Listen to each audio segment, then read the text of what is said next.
Hello viewers, welcome to Perspectives Today on Imra TV. I am MARYAM OlugboDE.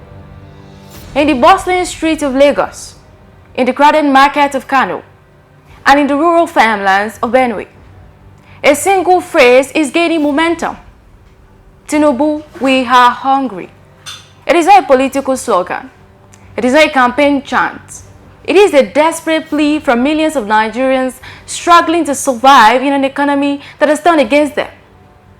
Meanwhile, Netanyahu has sent a strong warning. Resume the hostage releases, or we resume the military crackdown. All of this in more coming, but first the news headlines. Tinubu, we are hungry. Now popular song on Nigerian sleeves. Catholic bishop wants. Why some Ghanaians are fighting in insurgency. Eat Burkina Faso. Israel will end the Gaza ceasefire if Hamas does not release hostages on Saturday, Benjamin Netanyahu says. Google Maps changes Gulf of Mexico to Gulf of America for US users. Italian police arrest around 130 people in massive mafia crackdown. Except expected to push NATO and EU to take more responsibility for Ukraine. Now to the news and details.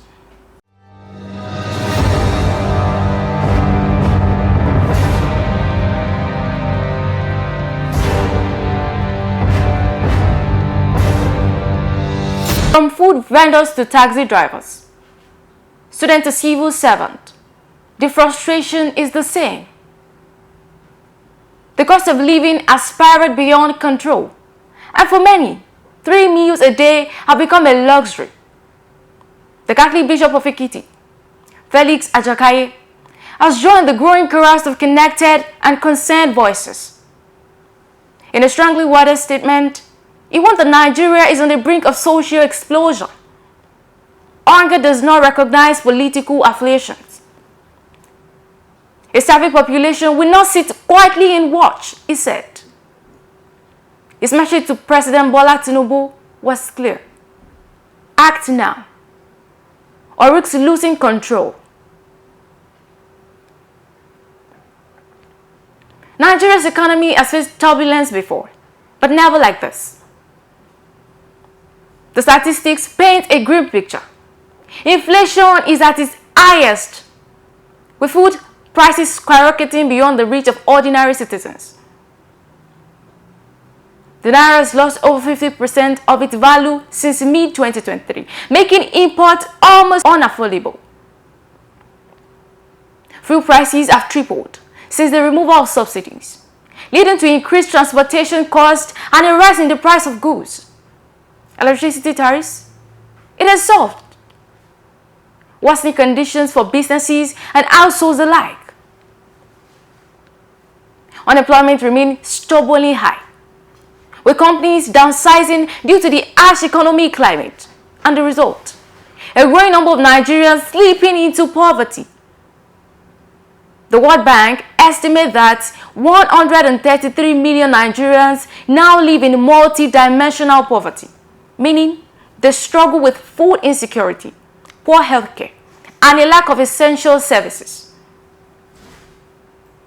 It is in this context that the phrase, Tinubu, we are hungry, has emerged, not as a political attack, but as a desperate call for relief.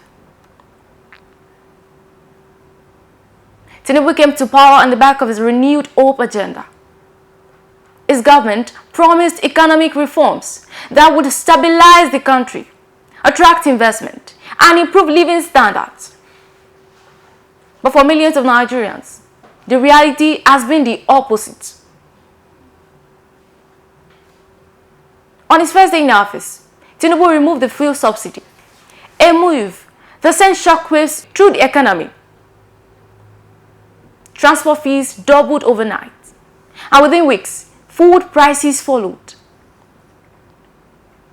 His administration also decided to float the naira, allowing market forces to determine its value. But instead of stability, the naira plummeted. making imported goods, including essential foodstuffs, far more expensive.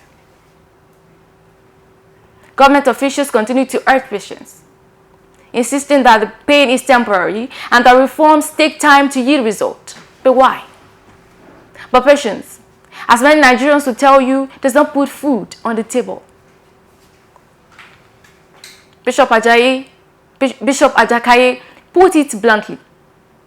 Nigerians have been asked to endure, but how long should people endure hunger, suffering?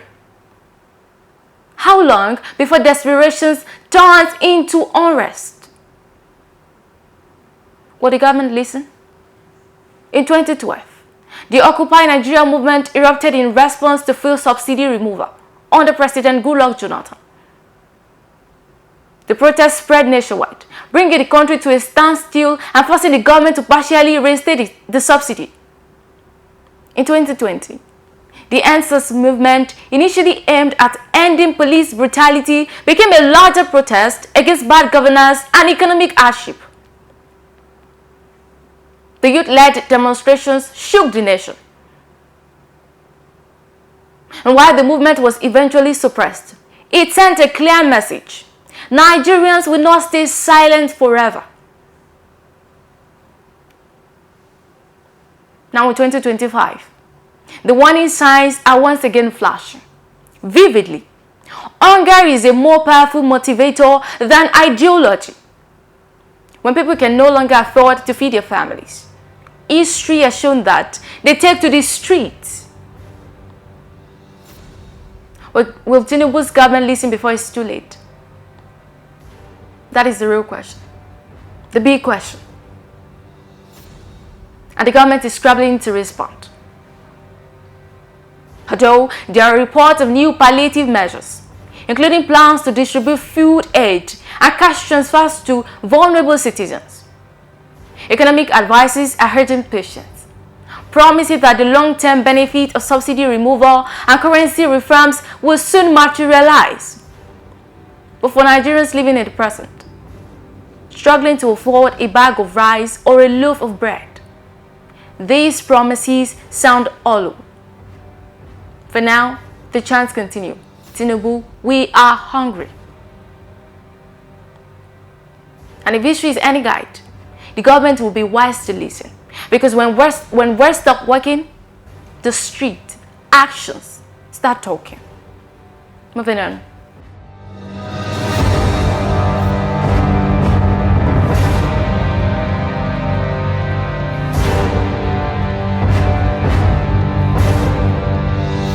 Why are Ghanaians fighting in Burkina Faso's insurgency? Burkina Faso is on fire. Islamist insurgents have turned vast regions of the country into war zones, terrorizing civilians and forcing the government into a desperate fight for survival. The military is struggling. Jihadist groups are advancing. But here is a twist. Some of the fighters on the battlefield aren't even Burkinabe. Reports now reveal that Ghanaian nationals are crossing the border to take part in this war. But why are Ghanaians fighting Burkina Faso? That's a big question. 3 Ghanaian men recently came forward and admitted they had joined the conflict. They claim they fought alongside insurgents. But here is the catch. They insist they are not jihadists. They say they are not driven by religion or ideology, no extremist training, no radicalization. So what exactly is motivating them? Money? Survival?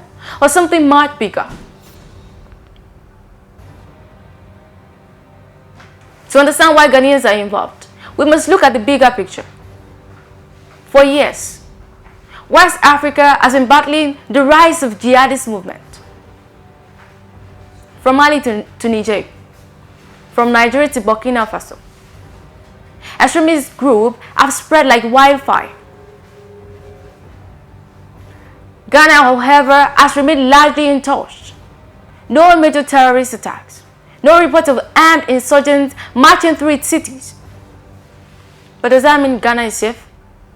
Or is this something happening beneath the surface?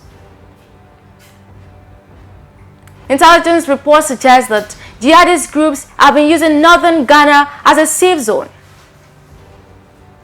They don't carry out attacks there, but they do operate in secret. They buy food, fuel, and medical supplies. And medical supplies.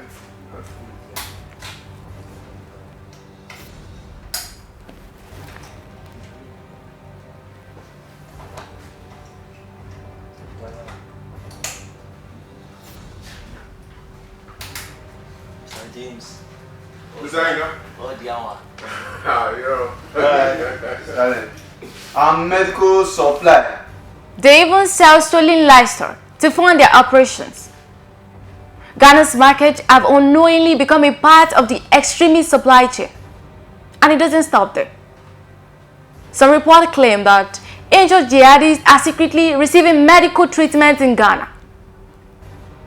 Others say the militants are using Ghana's unpatrolled border regions as transit routes for smuggling weapons and recruit. So here's the real question. Why has Ghana been spared? Burkina Faso, Mali, and Niger are all suffering from relentless attacks. But Ghana has remained largely untouched. Is it luck? Or is there an unwritten rule at play? Some security analysts believe that the jihadists see Ghana as too valuable to attack. They rely on Ghanaian markets, hospitals, and supply chains. If they launch attacks, Ghana's military could crack down hard, and that will cut off their lifeline. So instead, they operate quietly. They recruit in silence, and they wait. The Ghanaian government has responded swiftly to this report. Officials insist that Ghana is not a breeding ground for militants. They claim that the military is actively monitoring the borders and that no terrorist groups are using Ghana as a safe haven. In a recent statement, Ghana's National Security Ministry dismissed claims of a non-aggression understanding with the jihadists. We do not negotiate with terrorists, a spokesperson declared. Our forces are vigilant, and our counter-terrorism efforts have been highly effective. But here is the problem. Deniers don't always match reality. The fact that Ghanaians are fighting in Burkina Faso proves that extremist groups are making inroads. So here is the real question. How deep does this infiltration go? The situation is tense. If Ghana's government is wrong, if extremists have indeed taken root, it's only a matter of time before the violence spills over. Jihadist groups don't stay quiet forever. Today, they may be using Ghana as a supply base. Tomorrow, they could turn it into a battlefield. The world has seen this pattern before.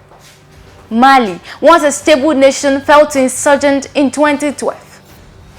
Burkina Faso, once a peaceful country, is not drowning in violence. Ghana could be next. For now, the government insists everything is under control. But the fact remains, Ghanaians are fighting Burkina Faso's war. The country may not be at war today, but if these warning signs are ignored, that could change very soon. West Africa is at a crossroads. The choice is simple. Act now or face the consequences later.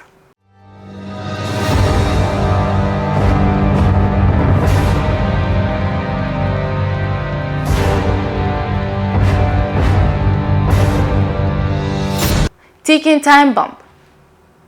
Israel to end Gaza ceasefire if Hamas fails to release hostages. The ceasefire in Gaza is on borrowed time. Israeli Prime Minister Benjamin Netanyahu has issued an ultimatum. In light of Hamas's announcement of its decision to violate the agreement and not release our hostages, last night I ordered the military to gather forces inside and around the Gaza Strip.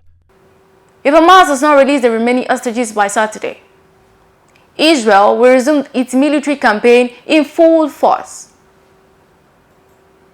The message is clear. The waiting game is over. We have exercised restraint. We have honored the ceasefire. But our patience is not infinite. If Hamas thinks it can drag this out indefinitely, it is mistaken. Netanyahu declared in a televised speech. His warning was direct. Either the hostages are freed or the bombs start falling again. The ceasefire broke out through intense diplomatic effort by the United States, Egypt, and Qatar was meant to de-escalate the conflict and secure the release of Israeli and foreign hostages. While some have been freed, Hamas is still holding on to several captives, using them as bargaining chips. Israeli officers say Hamas is making fresh demands, more Palestinian prisoners, an extended ceasefire, and reduced military presence. But Israel, they're refusing to negotiate under pressure. We will not let Hamas dictate the terms. They started this war, and they will not decide how it ends, an Israeli government spokesperson stated. On the other hand, Hamas is playing its usual game, dragging out negotiations while strengthening its position. It has done this before. It will do it again. Israel military machine is not standing still. The Israel Defense Forces, IDF, remain on high alert, with troops stationed along the Gaza border, drones monitoring movement, and airstrike plans in place. Military analysts suggest that if the ceasefire collapses, Israel will launch a two-pronged offensive, precision airstrikes targeting Hamas leaders, and a grand assault to dismantle its remaining strongholds. The IDF has already cut up reserve units and instructed combat divisions to be prepared for immediate action. Sources indicate that key Hamas command centers, weapon depots, and tunnel networks have been identified for targeted strikes. While Israel prepares for war, the international community is pushing for continued negotiations. The United Nations has warned that another round of fighting could lead to a humanitarian catastrophe. The US and European allies are urging Netanyahu to extend the truce and give diplomacy more time. Egypt and Qatar, the key mediators, are scrambling to find a last-minute solution, but Netanyahu has made his stance clear. Israel will not be held hostage by diplomatic talks while its citizens remain in captivity. We're fighting a terrorist organization, not a government. If they want peace, they should act like it. If they don't, we'll make sure they regret it, an Israeli official told reporters. But is history repeating itself? This is not the first time a ceasefire between Israel and Hamas has been a ticking time bomb. Every truce in recent history has been temporary. The 2024 Gaza war, a ceasefire collapsed multiple times before finally taking hold. The 2021 conflict, the 11-day war ended in a truce, but tensions never truly disappeared. The 2023 clashes, another short-lived ceasefire that did little to prevent further violence. And now, in 2025, the pattern continues. Hamas has a history of using ceasefires as a tool to regroup, rearm, and restart conflict on its own terms. This time, Israel is signaling that it will not play along. So what happens next? As the deadline approaches, all eyes are on Hamas. Will they meet Israel's demand and release the hostages? Or will they call Netanyahu's bluff? If history is any indication, war is not a matter of if, but when. And when it begins, Gaza will once again be in the line of fire.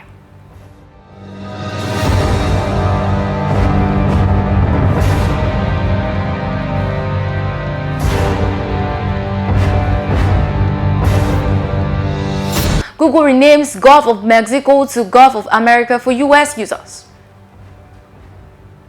The map hasn't changed, but the name has.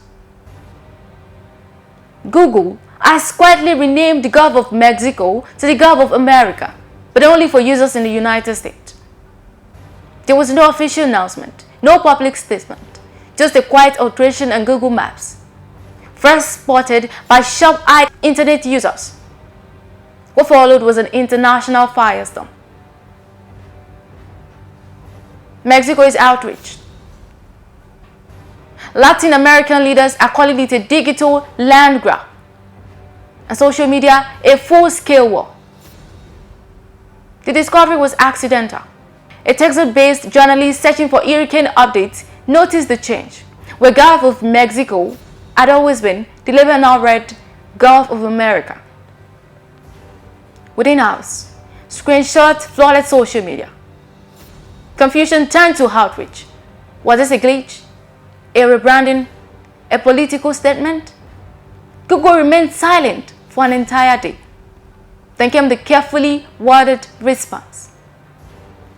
Google Maps provides region-specific naming conventions based on user location and language preferences. Both Gulf of Mexico and Gulf of America remain visible depending on settings. In other words, if you're in the US, you see Gulf of America. If you are anywhere else, it's still Gulf of Mexico. Mexican officials wasted no time in responding. Foreign Minister Alicia Becana called the renaming an unacceptable rewriting of geography and demanded an immediate reversal. We did not need Google's permission to exist, she declared. And the Mexican government has formally lodged a complaint, calling the change a distortion of historical and geographical facts. President Andres Manuel Lopez Obrador, never one to shy away from criticism of the US, slammed the move as a sign of arrogance, and one that Mexico will not tolerate such disrespect. Across Latin America, the outrage is growing. Prominent historians and politicians are calling it an attempt to erase Mexico's influence. This is not the first time Google has been caught alerting digital geography. Government used to redraw maps. Now tech companies do it with a software update. But consider these past controversies. The Crimea 2014. For Russian users, Google Maps displayed Crimea as part of Russia. The rest of the world saw it as Ukrainian territory. The Persian Gulf versus Arabian Gulf. To avoid angering either Iran or Arab nations, Google Maps removed the name entirely for years. Taiwan 2020. Under Chinese pressure, Google blurred Taiwan's borders, subtly downgrading its status. The Arunachal Pradesh 2023. Google showed the Indian state as part of China when viewed from Chinese IP addresses. Now in 2025, the Gulf of Mexico has been digitally rebranded. Why now? 2024 was an election year. US-Mexico relations have been strained over immigration, border security, and trade dispute. Could this be an attempt to push a nationalist narrative? Some believe so. American conservative commentators have hailed the change, calling it long overdue and a correction of history. Others see it as an extension of a broader geopolitical strategy, reframing the Gulf as a predominantly American waterway rather than a shared one. Mexican historian Eric Cruz called it digital imperialism. If we allow tech companies to rewrite maps, soon they will rewrite history. Too much power? Google controls 92% of the world's search engine market. Its map service is used by over 1 billion people. A change like this is not just a label, it's a shift in perception. Cartography has always been political. Borders have been drawn and redrawn by empires. Now Silicon Valley has that power. A simple name change today. What next? Could Taiwan disappear from maps in the future? Could disputed island be renamed overnight? Mexico has lodged an official complaint demanding an immediate reversal. The US government they have remained silent. Google has said it. It is reviewing feedback. But for now, American users will continue to see Gulf of America on their screens. So the real question is, if Google can rename an ocean, what else can it change? And more importantly, we'll get to decide what the world looks like.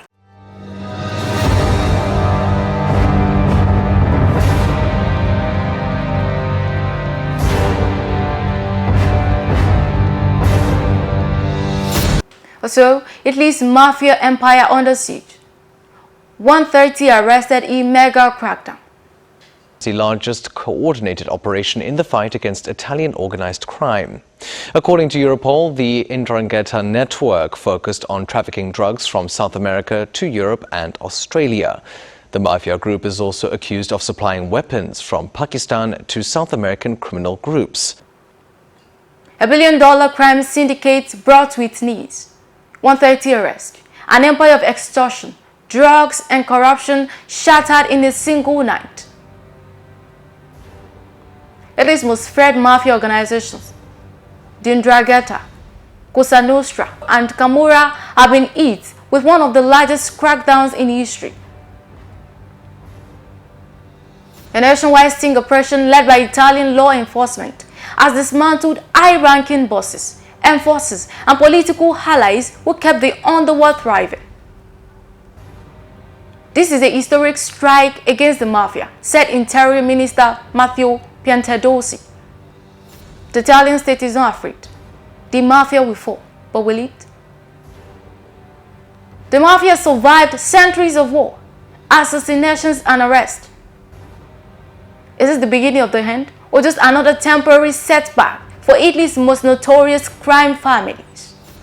The operation unfolded across Sicily, Calabria, Naples, and Milan. At dawn, hundreds of police officers stormed hidden bunkers, luxury villas, and mafia-controlled businesses. Helicopters hovered over suspected safe houses, and armed officers secured entire city blocks. Millions of euros in cash hidden in underground vaults. Dozens of luxury cars and properties were traced through illegal money laundering. Weapons and encrypted communication devices used to coordinate assassinations and drug shipment. This was not a random crackdown. It was years in the making. Who was taken down? The mafia CEOs of crime. This operation wasn't just about street criminals. The people arrested were the masterminds, the financiers, the enforcers, the politicians who enabled them. The biggest name among them, a top lieutenant of 'Ndrangheta, known as Il Fantasma, which means the ghost. He was a key player in the European drug trade, laundering billions through offshore accounts. Alongside him, police arrested Camorra hitmen responsible for a wave of assassinations in Naples. Sicilian Cosa Nostra leaders running illegal betting networks. Corrupt government officials accused of shielding mafia operations in exchange for bribes. This isn't just organized crime. It is a parallel government. Of all the mafia groups in Italy, one stands above the rest, the 'Ndrangheta. Born in Calabria, this syndicate has become the richest criminal organization in the world. It controls 80% of Europe's cocaine trade, working with South American cartels. Billions in money laundering operations, using fake companies, cryptocurrencies, and offshore banks. Politicians on judges, ensuring that their empire remains untouchable, unlike the Sicilian Cosa Nostra, which has been weakened over the years. The 'Ndrangheta is growing. It operates like a Fortune 500 company with strict hierarchies, coded language, and international expansion. Today, they are not just in Italy. They control drug routes from South America to Africa. They have safe houses in Germany, money in Swiss banks, and allies in the Middle East. And now, their leadership is under attack. The mafia's business model. Italy's mafia is no longer just an Italian problem. It is a global menace. The 'Ndrangheta alone generates €50 billion annually, more than McDonald's or Netflix. The operation spanned through Europe, controlling the cocaine trade from Spain to Germany.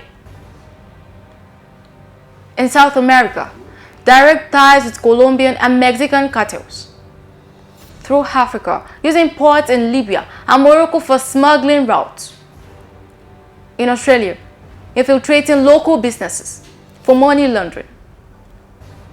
And now, law enforcement worldwide is racing to keep up. Italy has been fighting the mafia for decades. This crackdown is a victory, but history tells us that victories against the mafia are never permanent. Consider 1992. Anti-mafia judges Giovanni Falcone and Paolo Borsellino were assassinated after cracking down on Cosa Nostra. Also in 2006, the Sicilian mafia boss Bernardo Provenzano was arrested after 40 years on the run, but mafia still survived. Likewise in 2023, Italy's most wanted man, Matteo Messina Denaro, was finally caught. But the next generation of mafia leaders were already waiting. This time, police say they have dismantled entire networks.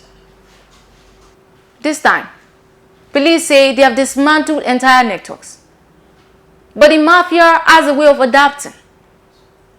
The real question is, can Italy keep up? So what happens next? The Italian government is celebrating this crackdown, but the mafia is resilient. More arrests expected as investigators uncover deeper connections. Banks and corporations are being investigated for helping launder mafia money. International law enforcement is on high alert, tracking mafia operations beyond Italy's borders. For now, the message is clear. The state is fighting back, but this is just one battle in a war that has lasted for centuries. Can the mafia be defeated, or will it always rise again? That is the question Italy must answer, and the world is watching.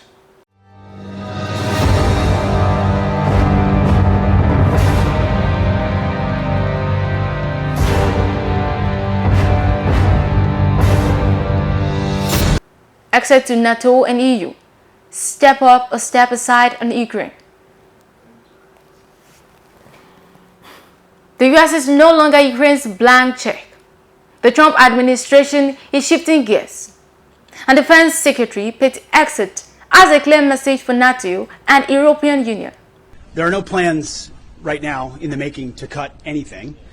There is a understanding that we're going to review force posture across the world, right? President Trump's planning assumptions are different in many ways, or at least strategic assumptions, than Joe Biden's were. We certainly don't want to plan on the back of the withdrawal from Afghanistan and what happened on October 7th and the war that was unleashed in Ukraine. You have to manage and mitigate those things by coming alongside your friends in Israel, ensuring their defense, and peacefully resolving the conflict in Ukraine. But those shouldn't define how we orient, and with hopefully a rapid peace deal in Ukraine, which the President is committed to delivering, we can then review. For over 2 years, the US has led the West's response to Russia's invasion of Ukraine. It has sent advanced weapons, provided real-time intelligence, and poured over $100 billion into Ukraine's war effort. Washington has done the heavy lifting, while Europe debated, hesitated, and relied on American leadership. But those days are over. Except a firm advocate of America First foreign policy is expected to push NATO and US leaders to step up their commitment. Less American funding, more European action. The question is no longer whether Ukraine will receive support.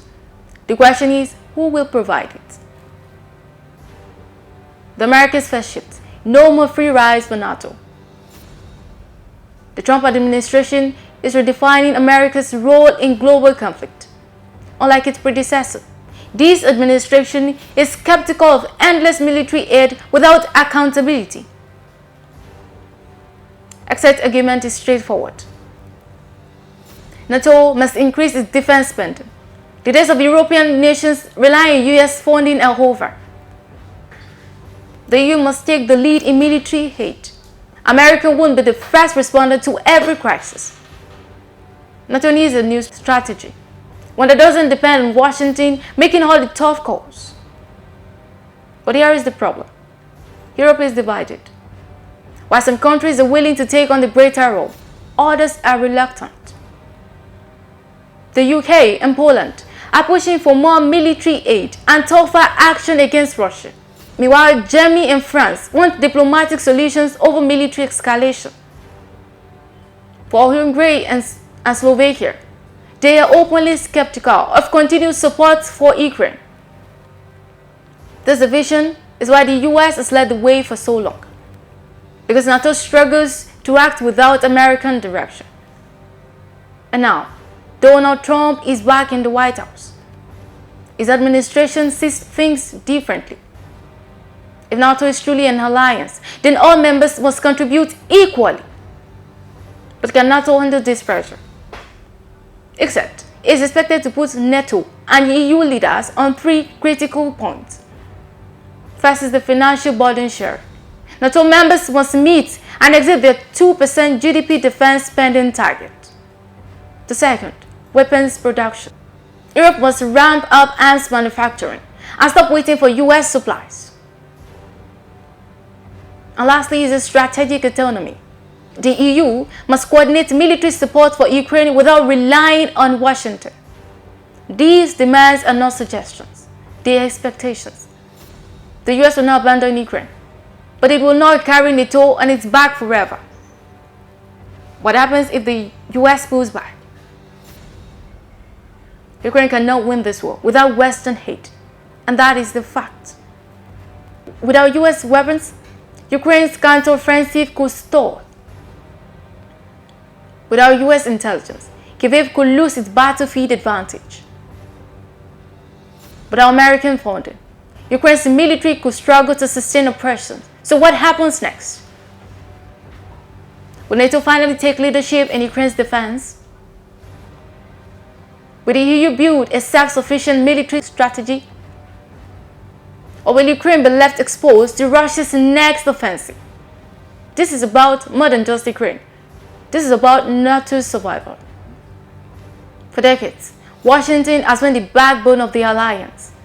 But now, the US is asking, why should American taxpayers protect Europe while Europe hesitates to protect itself? The answer will determine NATO's future. Will European nations rise to the challenge? Or will NATO crumble under the weight of Washington's withdrawal? One thing is clear, the free ride is over. And the exit isn't waiting for Europe to catch up. Before I leave, here are the news headlines. Tinubu, we are hungry. Now popular song on Nigerians' lips. Catholic bishop wants. Why some Ghanaians are fighting in insurgency heat. Burkina Faso. Israel will end the Gaza ceasefire if Hamas doesn't release hostages on Saturday, Benjamin Netanyahu says. Google Maps changes Gulf of Mexico to Gulf of America for US users. Italian police arrest around 130 people in a massive mafia crackdown. Except expected to push NATO and EU to take more responsibility for Ukraine. Thanks for staying tuned. Once again, I'm MARYAM OlugboDE.